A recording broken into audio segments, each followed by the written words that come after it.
بسم الله الرحمن الرحيم.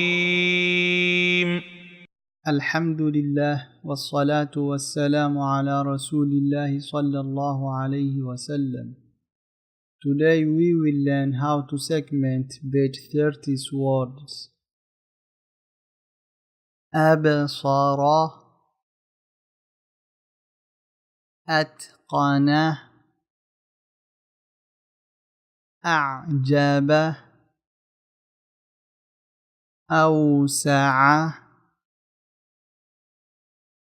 أطعم،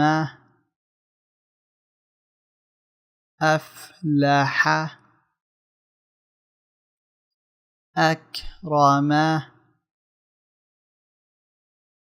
ألهم، أنعم، أزلف، أغمض، أصبح، وهم، يظهر، منه. والسلام عليكم ورحمة الله وبركاته.